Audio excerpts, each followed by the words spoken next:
ক'ৰবাত নে ক'ৰবাত জিকি অহা কংগ্ৰেছৰ বিধায়ক দলৰ সৈতে বিশ্বাসঘাতকতা কৰি তেওঁলোকৰ জালত ভৰি দিব নেকি? কোনো বিধায়ক বিক্ৰী নহয়, কিছু চিন্তা চৰ্চা কৰি থকা হৈছে, এতিয়ালৈ কোনো ব্যৱস্থা লোৱা হোৱা নাই।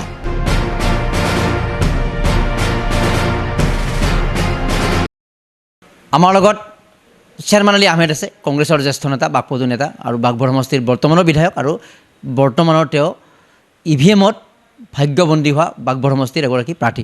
প্ৰথমতে স্বাগতম জনাইছোঁ আপোনাক আৰু ৰমজানৰ শুভেচ্ছা জনাইছোঁ। ধন্যবাদ, আপোনালোককো ধন্যবাদ জনাইছোঁ আৰু ৰমজান উপলক্ষে আপোনালোকৰ লগতে গোটেই অসমবাসীক মই ৰমজান মুবাৰক জনাইছোঁ। সময়খিনি সকলোৱে জানেই, 2 মে'ৰ অপেক্ষাত আপুনি অসমবাসী বাঘবৰ সমষ্টি সকলোৱে আৰু বিশেষকৈ আপোনাৰ দৰে নেতাৰ প্ৰতি এটা আমাৰ চৰ্চাও থাকে। 2 মে'ত কি হ'বলৈ গৈ আছে? 2 মে'ত আপোনালোকে ইতিমধ্যে গোটেই অসম ৰাইজৰ যিটো অভিব্যক্তি ফেচ ৰিডিং দেখিলে আপোনালোকে গম পাব যে এইবাৰ অসমৰ ৰাইজে ৰুলিং পাৰ্টি বিজেপিক প্ৰত্যাখ্যান কৰিছে আৰু আমাৰ মহাজোঁটে এইবাৰ একক সংখ্যাগৰিষ্ঠ সংখ্যা লৈ পেলাই চৰকাৰ গঠন কৰিব গৈ আছে। এইখিনিৰ কাৰণটো আমি বিহাইণ্ড দ্য চিন জানিম। তাৰ পূৰ্বে 2011 আৰু 2016 নিৰ্বাচনৰ যিটো প্ৰচাৰ অভিযান বা তাত জয় হোৱাৰ যিটো অভিজ্ঞতা আৰু এইবাৰৰ প্ৰতিদিনত অৱতীৰ্ণ হোৱাৰ যিটো আপোনাৰ অভিজ্ঞতাটো অলপ তুলনামূলক দৃষ্টিৰে চাবলৈ গ'লে কঠিন আছিল, টাফ আছিল গ্ৰাউণ্ডত? মোৰ ব্যক্তিগত 2011 আৰু 16ৰ মাজত ডাঙৰ পাৰ্থক্য এইটোৱে আছিলে যে যোৱা 10 বছৰীয়া প্ৰচেষ্টাৰ ফলত বাঘবৰ সমষ্টিত যথেষ্টখিনি উন্নয়নমূলক কাম ইতিমধ্যে সমাধা হৈছে। গতিকে এই বছৰ মই বিৰোধী পাৰ্টি বা বিৰোধী প্ৰতিপক্ষক কোনো ধৰণৰ আক্ৰমণ নকৰাকৈ একমাত্ৰ যোৱা 10 বছৰত মই কি কাম কৰিলোঁ আৰু অহা 5 বছৰত মোৰ পৰিকল্পনা কি সেই বিষয়ে মই কেম্পেইনিং কৰিব লগা হ'ল। ইয়াৰ আগতে 2011 চনত বা 2016 চনত প্ৰতিপক্ষক মই আক্ৰমণ কৰিছিলোঁ মোৰ নিৰ্বাচনী কৌশল হিচাপে, কিন্তু এই বছৰ প্ৰতিপক্ষৰ বিৰুদ্ধে এটা শব্দ উচ্চাৰণ নকৰাকৈ একমাত্ৰ মোৰ সমাধা হোৱা কাম আৰু লগতে মোৰ পৰিকল্পনা। গতিকে এইটোৱে মই প্ৰচাৰ কৰিছিলোঁ আৰু এইটোৱে মেজৰ পাৰ্থক্য বুলি মই ভাবোঁ। প্ৰাক নিৰ্বাচনী যি বিতৰ্ক আছিল কলাক্ষেত্ৰ কেন্দ্ৰিক বা মিউজিয়াম কেন্দ্ৰিক, সেই কথাটোৱে আপোনাৰ ভোটৰ ক্ষেত্ৰত আপোনাৰ বাবে প্লাছ পইণ্ট নিশ্চয় হৈছে? নাই, সেইটো এটা গৌণ বিষয়, সেইটো লৈ পেলাই কোনো ভোটৰ প্লাছো হোৱা নাই মাইনাছো হোৱা নাই। নাই, এইটো ইছ্যু নাছিলে। এইটো বিজেপি বিশেষকৈ হিমন্ত বিশ্ব শৰ্মা ডাঙৰীয়াইহে এইটো এটা ইছ্যু কৰিছে। বিষয়টো আছিলে চৰচাপৰিৰ কলা কৃষ্টি সংস্কৃতি সংৰক্ষণ, সেইটোক তেওঁ মিউজিয়ামলৈ ৰূপান্তৰ কৰি এটা সাম্প্ৰদায়িক ৰং সানি পলিটিকেল মাইলেজ ল'ব খুজিলে আৰু তেওঁ ব্যৰ্থ হ'ল। কিন্তু বাঘবৰ সমষ্টিৰ কাৰণে এইটো কোনো বিষয় নাছিলে। সমষ্টিৰ মানুহে কথাবিলাক বুজি পাইছে? হয়, সমষ্টিৰ মানুহে, তেওঁলোকে মোৰ বাঘবৰ সমষ্টিৰ ৰাইজে যোৱা 10টা বছৰৰ উন্নয়ন দেখি তেওঁলোকে এইবাৰ উন্নয়নৰ পক্ষত ভোট দিছে। উন্নয়ন পক্ষত ভোট দিছে, লগতে যদিওবা আপুনি কৈছে যে 10 বছৰত আপুনি কোনখিনি কাম কৰিলে এইখিনি বিষয়ে আগবঢ়াই লৈ গৈছে, তথাপিতো যিহেতু পুনৰবাৰ আপুনি MLA হোৱাৰ বা বিধায়ক হোৱাৰ বাবে প্ৰতিদ্বন্দ্বিতা কৰিছে আৰু তেওঁলোকে পুনৰবাৰ বিধায়ক হ'বলৈ আপোনাক ভোট দিব লাগিব, নিশ্চয় আৰু এটা এডেড কাৰণ থাকিব লাগিব নিশ্চয়। এই ধৰণৰ কিবা প্ৰতিশ্ৰুতিও আছিলে নেকি যে এইবাৰ হ'লে মই এক্সট্ৰা এই ধৰণৰ কাম কৰিম, বা সেই প্ৰতিশ্ৰুতিবিলাকৰ প্ৰতি কেনেকুৱা আগ্ৰহ আছিলে? পৰিকল্পনা মই জনাইছোঁ, মোৰ সপোন মই ৰাইজক জনাইছোঁ যে অহা 5 বছৰত, যোৱা 10 বছৰত বাঘবৰ সমষ্টিত ৰাস্তা ঘাট নিৰ্মাণৰ ক্ষেত্ৰত এক ব্যাপক পৰিৱৰ্তন হৈছে। 290 কিলোমিটাৰ ৰাস্তা নতুনকৈ নিৰ্মাণ হৈছে, 112খন নতুন RCC দলং হৈছে। মোৰ প্ৰতিশ্ৰুতি আছিল যে অহা 5 বছৰত ইতিমধ্যে এইবোৰ চেংচন হোৱা আৰু প্ৰায় 206টা ৰাস্তা নতুনকৈ নিৰ্মিত হ'ব বাঘবৰ সমষ্টিত। তাৰোপৰি ব্ৰহ্মপুত্ৰ নদীৰ গৰাখহনীয়া বাঘবৰৰ পৰা যাদৱপুৰলৈ নিয়ন্ত্ৰণৰ কাৰণে এছিয়ান ডেভেলপমেণ্ট বেংকৰ অৰ্থসাহাৰ্যৰে প্ৰায় 400 কোটি টকাৰ জিঅ' বেগ পাৰ্কোপাইন আদিৰ কাম হ'ব। ঠিক তেনেকৈ বেকী নদীৰ গৰাখহনীয়া নিয়ন্ত্ৰণৰ কাৰণে 205 কোটি টকা, এইটো অলৰেডি চেংচন মঞ্জুৰীপ্ৰাপ্ত 205 কোটি টকাৰ কাম হ'ব। মোৰ লগতে বাঘবৰ সমষ্টিবাসীলৈ আৰু এটা প্ৰতিশ্ৰুতি আছিল যে অহা 5 বছৰত বন বিভাগৰ অধীনত আমাৰ নৰ্থ ইষ্টৰ লগতে পশ্চিমবংগক লৈ 7খন ৰাজ্যত চেণ্ট্ৰেল গভৰ্ণমেণ্টে এটা স্কিম লৈ আছে, rejuvenation of Brahmaputra through plantation. এই স্কিমৰ যোগেদি 7খন ৰাজ্যৰ ভিতৰত আটাইতকৈ বেছি প্লেণ্টেশ্যন মোৰ বাঘবৰ সমষ্টিত হ'ব, 26,000 বিঘা। তাৰোপৰি আমাৰ শিক্ষাৰ ক্ষেত্ৰত দুখনমান কলেজ নতুনকৈ নিৰ্মাণ কৰাৰ প্ৰতিশ্ৰুতি মোৰ আছে। জলজলিৰ ওপৰত 3খন নতুন দলং নিৰ্মাণ কৰাৰ প্ৰতিশ্ৰুতি আছে। তেনেকৈ কাবাইতাৰীৰ পৰা দৌলাহাললৈ এটি নতুন হাইৱে নিৰ্মাণ কৰাৰ প্ৰতিশ্ৰুতি আছে। আৰু মোৰ উত্তৰ পাৰ দক্ষিণ পাৰ সংযোগী ব্ৰহ্মপুত্ৰৰ ওপৰত এখন দলং নিৰ্মাণৰ কাৰণেও যুঁজা কৰিম বা চেষ্টা চলাম বুলি মই প্ৰতিশ্ৰুতি দিছোঁ।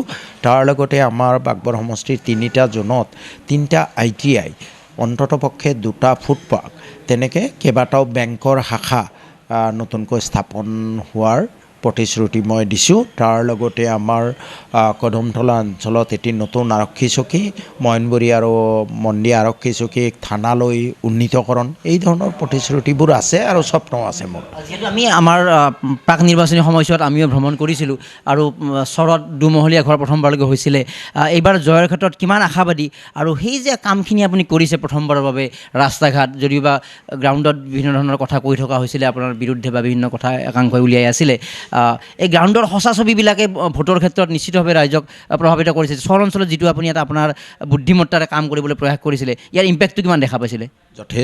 যথেষ্ট, কাৰণ আমাৰ যিখিনি মেজৰ চাংক অফ দ্য ভোটাৰ্ছ, বৃহৎ অংশ হ'ল সাধাৰণ মানুহ, যিসকলে ৰাজনীতি আদিৰ লগত বৰ বেছি জড়িত নহয়, খেতি বাতি কৰি খায় বা নিজৰ সংসাৰ ধৰ্ম পালন কৰে। সেই মানুহখিনিৰ সংখ্যাগৰিষ্ঠ প্ৰায় 80% ভোট মই পাইছোঁ সাধাৰণ মানুহৰ। যিসকল ৰাজনীতিৰ লগত বেছি সময় জড়িত থাকে সেইখিনিৰ কথা বেলেগ, সেইখিনিয়ে বহুতে মোক বিৰোধ কৰিছে। কিন্তু সাধাৰণ খাটি খোৱা মানুহ, শ্ৰমিক আদি মানুহৰ আস্থা ভাজন মই হ'ব পাৰিছোঁ। তেওঁলোকে আগতে যি বোকা খচি পেলাই ক'ৰবাত যাব লাগিছিলে, নাৱেৰে যাব লাগিছিলে বা ভেলেৰে যাব লাগিছিলে, আজি তেওঁলোকে নিজৰ ঘৰৰ মুখেদি পকী ৰাস্তা দেখিছে, পকী দলং দেখিছে। এইটোৱে তেওঁলোকক আকৰ্ষিত কৰিছে যে স্বাধীনোত্তৰ সময়ছোৱাত আমাক এইখিনি উন্নয়ন কোনো বিধায়কে কৰি দিয়া নাছিল, আৰু সেই মানুহখিনিৰ সমৰ্থন মই পাইছোঁ। গতিকে বিজয়ৰ ক্ষেত্ৰত মই 100% আশাবাদী। ইনশাআল্লাহ ভগৱানে কৰাত মই বিজয়ী হ'ম। প্ৰশ্ন, যিহেতু মহাজোঁট কেন্দ্ৰিক এটা প্ৰতিদ্বন্দ্বিতা আছিলে, এই মহাজোঁট যিটো গোটেই ছিষ্টেমটো বা গোটেই আপোনালোকৰ যিটো এটা কৌশল, এই মহাজোঁট হিচাপে কাম কিমান দিলে? মহাজোঁটে হয়, এইটো সময়ৰ আহ্বান আছিলে। অকল কংগ্ৰেছ AIUDF নহয়, আমাৰ CPI CPIM আদি কৰি বিভিন্ন BPF আদি কৰি বিভিন্ন ৰাজনৈতিক দলৰ লগত এটা বুজাপৰা হৈছিলে আৰু এটা মহাজোঁট গঠন হৈছিলে। লক্ষ্য আৰু উদ্দেশ্য একেটাই যে জনতা বিৰোধী যি BJP চৰকাৰ, এই BJP চৰকাৰক উৎখাত কৰা, আৰু এই ক্ষেত্ৰত আমি সফল হৈছোঁ বুলি ইতিমধ্যে ৰাইজে ৰায় দিয়া বুলি আমাৰ বিশ্বাস হৈছে। আৰু শেষত একেবাৰে যেতিয়া মন্ত্ৰীসভা গঠন হ'ব, এই মহাজোঁট কেন্দ্ৰিক কথাবিলাকে কিবা সমস্যাৰ হ'ব নেকি? আৰু মুখ্যমন্ত্ৰী কেন্দ্ৰিক কথাটো বিবেচনা কৰিবলৈ গ'লে কোনগৰাকী নেতা এতিয়া প্ৰক্ষেপতি হোৱাৰ সম্ভাৱনা থাকিব? চাওক, মুখ্যমন্ত্ৰীৰ ক্ষেত্ৰত এটা কথা স্পষ্ট যে কংগ্ৰেছ দলৰ পৰা মুখ্যমন্ত্ৰী হ'ব। এতিয়া কোন হ'ব সেই কথাটো আমাৰ কংগ্ৰেছ দলৰ হাইকমাণ্ডে নিৰ্ণয় ল'ব। এই বিষয়ে আমি বিশেষ একো গুণাগথা কৰা নাই।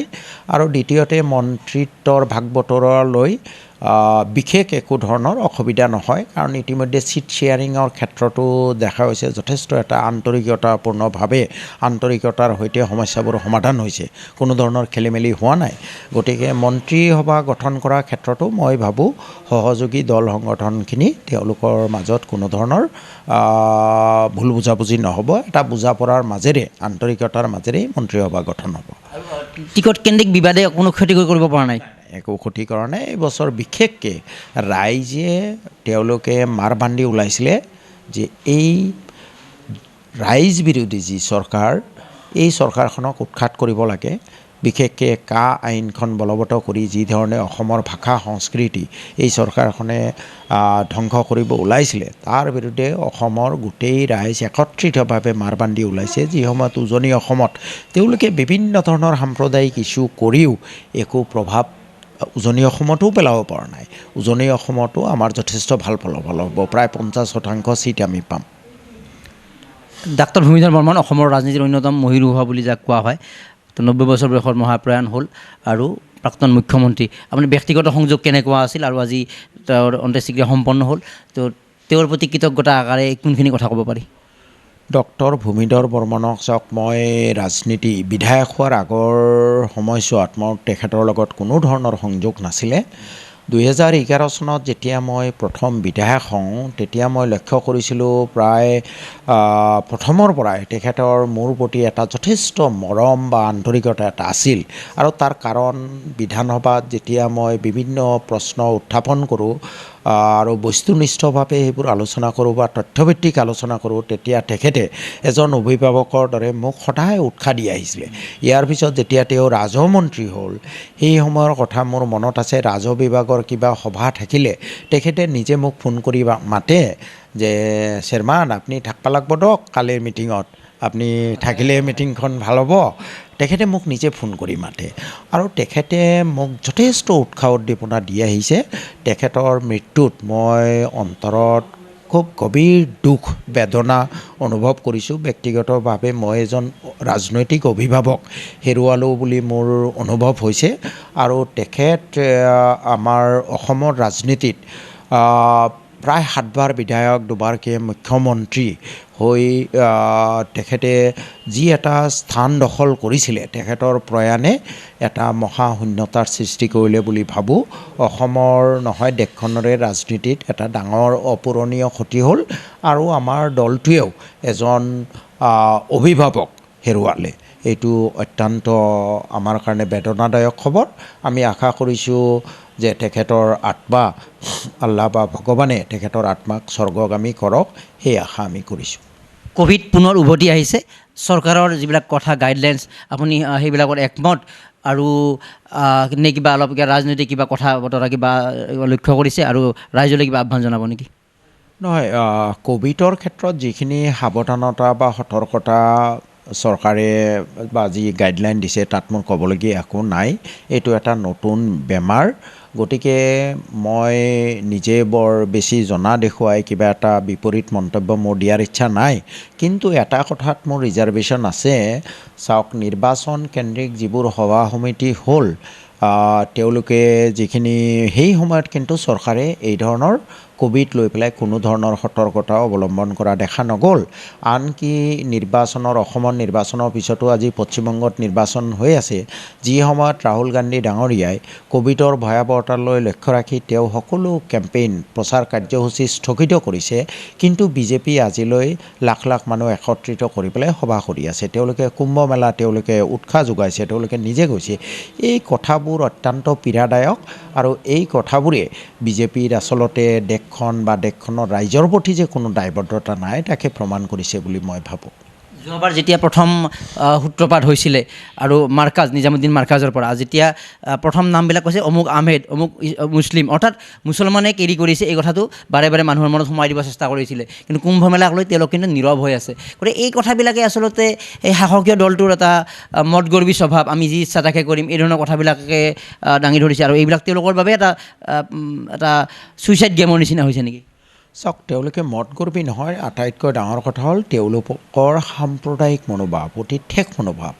নিজামুদ্দিনত হয় মানুহখিনি গোট খাইছিলে, সেই সময়ত ক'ভিড ওলোৱা নাছিলে। পিছত যেতিয়া ক'ভিড হ'ল সেই ইছ্যুটো লৈ পেলাই যেনেধৰণে অপপ্ৰচাৰ কৰা হ'ল, আজি কুম্ভমেলাকো মই নকওঁ, কুম্ভমেলাৰ মানুহখিনি এটা সৎ উদ্দেশ্যলৈ গৈছে, কিন্তু সেই সৎ উদ্দেশ্যলৈ যোৱা মানুহখিনিয়ে যে ক'ভিডৰ কাৰক হ'ব পাৰে বা সেই বিষয়ে চৰকাৰে কোনো ধৰণৰ ব্যৱস্থা লোৱা নাই, কোনো মানুহক টেষ্টিং কৰা নাই। নিজামুদ্দিনৰ ক্ষেত্ৰত যেনেকৈ ঘৰে ঘৰে বিচাৰি উলিওৱা হ'ল কোন কোন নিজামুদ্দিনৰ পৰা আহিছে, তেওঁলোকক আইচলেট কৰিব লাগে বা বিভিন্ন ধৰণৰ দেশদ্ৰোহী আদি কথাবোৰ ক'বলৈ ধৰিলে।